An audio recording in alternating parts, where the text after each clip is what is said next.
I've said over and over how resilient this team is. The resiliency of this team is unreal.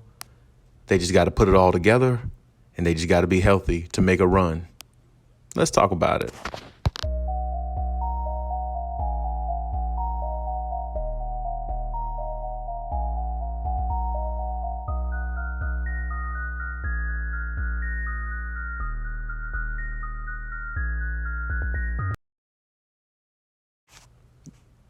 Definitely the biggest win of the year for the Clippers, going against the Nets, starting off the new year right, bringing the new year 2022 in with a big victory over a team that a lot of people picked to go to the NBA Finals. And somehow the Clippers do it without Kawhi and PG.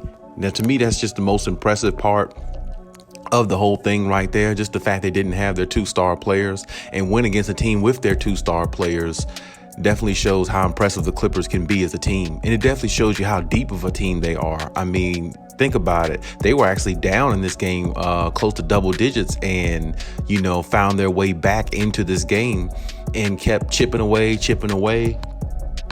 And before you know it, you looked up, they had a lead, and then they explode with a 40-point fourth quarter, which was, very, unheard of for this team to have, without their star players and, kind of struggling this last week or so, a basketball or the past week in the last year. And they come out with a game like this, start off the new year the right way, and that's exactly what you want to see from the Clippers. I mean, definitely a big game. I have to give Eric Bledsoe a lot of credit too. The man had 27, 4 and 3. Very impressive by him. Mini LeBron is what a lot of people call him. Very impressive. Terrence Mann I think he chipped in with 19. Reggie Jackson had 19. And then you had an additional scoring from a player on the bench that a lot of people don't even think of or think about. And Amir Coffey, he had 14 points and 8 rebounds. He also had 5 assists. So, you got to give credit to where credit is due. Ty Lue had this team ready. Ty Lue had this, Ty Lue said before in many interviews that he trusts everybody on his roster. He said that he trusts, his players, and he believes in his players. And he definitely shows that in his actions, because he's not afraid to experiment with lineups and do a lot of things like that. And there's times where he gets criticized from me and a lot of other people from experimenting and doing things like that. But at the same time, when it works, it definitely works out to the good. It's definitely a good thing, for them if they could find a way to do it. And they did against the best team, arguably the best team in the NBA. Now, of course, the Nets,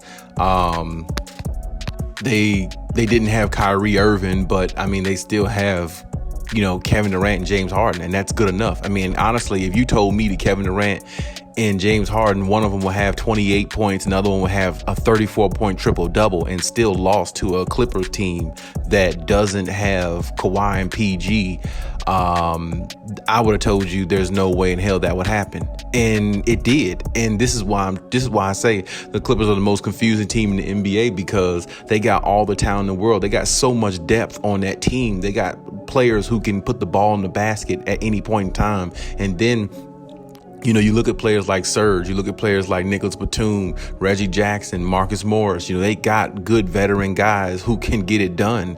And these guys have got it done throughout their career. They've played big minutes. They've played in big moments. They've played in big games, big playoff games. So they have a lot of experience. And then on top of that, you got two superstar players, two superstar wing players who could defend perimeter and drop 25, 30 points a game themselves. You have to really look at this team in its entirety. This team is really stacked. And like I've said before, if this team and the Clippers are healthy, I really don't see anybody in the West that can beat them. I really don't see nobody in the NBA really that could beat them besides the Nets. Honestly, we might have actually just witnessed the NBA Finals. This could possibly be the NBA Finals, the Clippers versus the Nets in the Finals. Everybody is appointing the Lakers to the NBA Finals because of how good of a team they have assembled on paper. But a lot of people are not talking about how deep this Clippers team is and how, resilient they are, and don't get me wrong, I've criticized the Clippers for certain things they've done, because just because you do good things doesn't mean you don't do bad things at times. So, you have to be critical and you have to be fair about it. But at the same time, this team has definitely shown a lot of fight in situations where you just knew they would lose. And a lot of people thought they would just lose this game because, I mean, this is the Brooklyn Nets. Kevin Durant was having a good game. James Harden had a 40-point triple-double. I mean, Patty Mills, I think he had like 17 points. And even they even got additional scoring from like Nicholas Claxton, I think.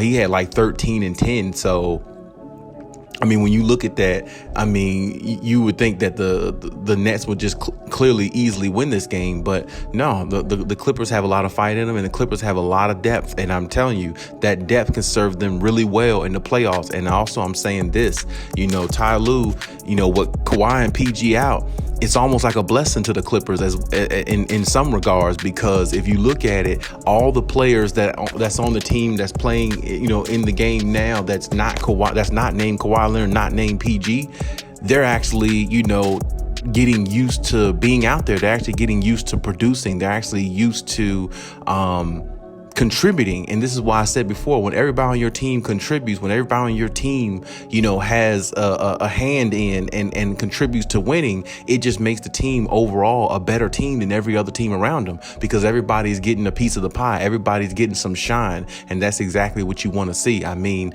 the Clippers signed James Ennis III like a couple days ago on a 10-day contract, and he comes out and plays 16 minutes in the game against the Nets, and he scores 10 points with 4 rebounds. That's very, very, very good production. You can't beat that. And then on top of that, one of the players I thought that was a bust on the team in regards to, his talent and what he's supposed to be able to provide, Justice Winslow, he comes out with 11 points and 7 rebounds, and I think he had like 1 or 2 assists as well. So when you're getting contributions like that from everybody, especially playing against, high level teams like the Nets and other teams in the NBA, and you're getting that type of contribution and they can come out with wins like this, it just shows you how good this team could be if they're really actually fully put together. And I just hate to see that the fact that the Clippers haven't really had that opportunity in the last couple seasons. If they're fully put together, I just don't think that nobody is beating them in the West, and I think they're going to the finals. I just believe that because they have something that a lot of other teams don't have. They have a really, really good bench that can keep up scoring wise with any other team's bench. I mean, there's honestly, when you have a 40-point quarter with a team that doesn't have neither one of their superstars playing, and you have a 40-point fourth quarter, that's explosive. That is depth. That is championship type bench caliber, gameplay. And a lot of teams just don't have that. When you look at a lot of teams, you look at a team like the Bulls. Like the Bulls are really good. The Bulls are very, very much ascending and things like that. But their bench is really not that good. And when you look at the Bulls are a top heavy team. And the point I'm trying to make is there's a lot of teams in the NBA that are very top heavy. Their starting lineup is really good. But when it gets down to their bench, that's where a lot of their problems are going to come from, because they don't really have a secure bench that can go out there and give them substantial minutes and plug guys in who could really go out there and make them the contender that a lot of people believe that they might already be. But that's what's gonna separate them in the playoffs from other teams. Will their bench be able to step up and play the way it's supposed to? But not the Clippers. The Clippers have a bench that definitely has shown the last couple seasons they can come in and contribute. And it might be due to the fact that there's been a lot of injuries on the Clippers and everybody's had time to be out there and play in the game and gel and play the way they're supposed to and understand each other more and get more of a hand into the situation because everybody's actually playing. It actually might serve well for the Clippers better than any other team because, like I said, you hate to see anybody injured, but I mean, this is definitely a team that can ascend the right way through injuries because, like I said, you add Kawhi and PG back to with what they already have. These players right here know how to play basketball. James Ennis can play. He's no scrub. Eric Bledsoe, he has his moments and he's very talented. I'm not saying he's not talented, but he's just never been consistent enough for me. But moments like these tell you how good of a player he really can be or could have been in his whole career up to this point, and then, you still got Reggie hanging around there. And then Terrence Mann, I definitely thought he should have had a breakout year this year. He hasn't had the most, the biggest breakout season, but at the same time, there's been a lot of moments moments in this season where he's actually shined and did a lot of good things. And this was one of those games. He basically put the nail in the coffin, hit the biggest three to close the game out, I believe. And then, like I said, you got somebody off the bench like Amir Coffey coming in and giving you 14 and 8. I mean, that's more than enough production to beat a lot of teams. So think about it. If those players I just named, I didn't even name Luke Kennard, who's not there at the moment, who didn't play at the moment. If I told you those players were on the bench and coming behind Kawhi and PG and the rest of the crew, you would say, man, I don't know if that team is good enough to win it, but they are a loaded team. Because, like I said, to put up a 40-point quarter against a team like the Nets, even though the Nets don't play defense that well, but to put up 40 points in the quarter with no superstar on the floor, not one, a bunch of role players and a couple guys with 10-day contracts, that's very impressive, and that's very good coaching by Ty Lue. I got to give him some credit on that as well. I definitely was proud to see that, and that's a way to start off the new year with a bang, a big one.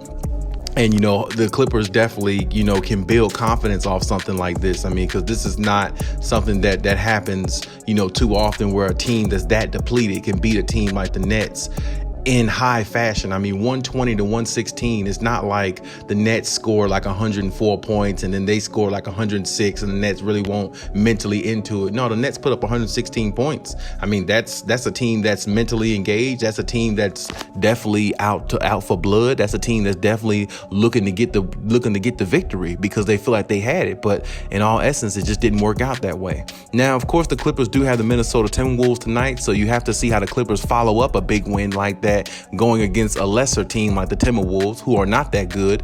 And I think the Timberwolves might have beat the Clippers earlier in this season. I can't remember, but I'm just saying you have to follow up a win against the Nets, against a team like the Minnesota Timberwolves in high fashion, and you have to get a victory. So if you're able to do that against the Nets, I expect the Clippers to go out there and beat the Timberwolves soundly tonight as well, and put the same effort, put the same foot forward, and give the same effort they gave against that team. Because it's never good to see when a team gets up and plays really, really good for one of those good teams and get a high remark type victory like that, but then come back on this other hand and lose to a team that's 4 or 5 games below 500, in which they should beat. So I hope the Clippers follow this up, with another win against Minnesota and keep the confidence going, because a game like that only builds confidence, and that's all it did. And this team, honestly, they've been depleted. They've went through health and safety protocol issues just like other teams, but they also have other health issues with their star players, and they're still finding a way to maintain and keep afloat as much as they can. Still the 6th seed in the West, which is very, very positive for this team. And I definitely like the fact that this team got a big win like that against a team like the Nets, because I'm telling you, it builds confidence. And when it comes time for those two big dogs to come back to this lineup, everybody on the whole roster has confidence now. Everybody on the roster says, hey, we can play together, and we have a really, really deep squad. We can really, really do a lot of good things if we just, stay healthy and play together and just stay hungry. And that's exactly what the Clippers were. They were hungry that night. Even though they were down and the Nets looked like they were going to run away with the game, the Clippers didn't give up. They showed that resiliency again. And I'm telling you, a team that shows that resiliency like that, it's always a good thing if you can do that when your back is against the wall. I just prefer the Clippers to not have their back against the wall sometime and just put their best foot forward when they're healthy and, do what they're supposed to do. But that resilience and that depth that they have is unlike any other team in the NBA. So I definitely wouldn't be surprised if this team got healthy, that they could make it to the NBA Finals. A lot of people talking about the Warriors and the Suns and all those other teams and the Lakers, but I don't think people need to sleep on this Clippers team, because like I said, they make you shake your head, they make you pull your hair out at times, but at the same time, they're definitely good enough to help you, they're definitely good enough to win a championship if they're healthy, because they definitely have a lot of depth, and the coach that they have is really, really good and mindful of respecting his players and allowing them to play with comfortability and ease, which makes them play with more confidence going into games and not be nervous and go out there and play their game and give it all they have. And every time they seem to do that with their backs against the wall, they come up with big victories. So you got to give the credit. You got to give the credit to the Clippers organization, the team, the roster, the coaches. That was a big win. Honestly, that was the biggest win of the year, no doubt about it. No no Kawhi, no PG, no problem. Still get a big win against a team like the Brooklyn Nets, and they're moving forward, and hopefully it builds confidence for their future games going forward, and hopefully they can keep this thing afloat until the Kawhi and PG come back, and then they can really make a run at a championship. Hey, but that's my take on the situation. You leave any comments in the comment section. You let me know what you think, as always. And hey, Cali out.